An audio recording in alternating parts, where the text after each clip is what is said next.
tani ndalemi tek vendi ynë, në një nga ëmbëlsirat tona të preferuara, që me zore presim atë 14 marsin që të ëmbëlsohemi pak me ballokume.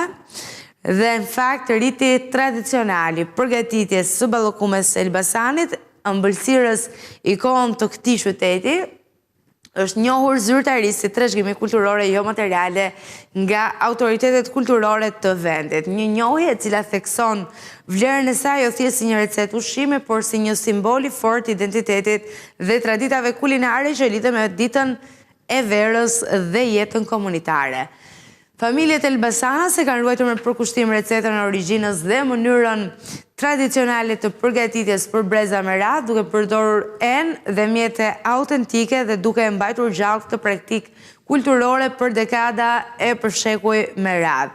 Mjeshtër të kësaj ëmbëlsire shprehin se ruajtja e recetës është një nder për paraardhësit dhe një trashëgimi që do t'u kalojë fëmijëve të tyre.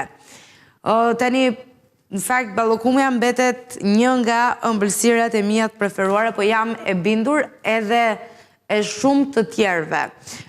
Nuk besoj që është një nga ato ëmbëlsira që ne e shijojmë çdo vit, ndryshe nuk do bënte sens ta prisnim me këtë entuziazëm, po realisht i hapa ca nepse vetes në këtë mëngjes me këtë lajm.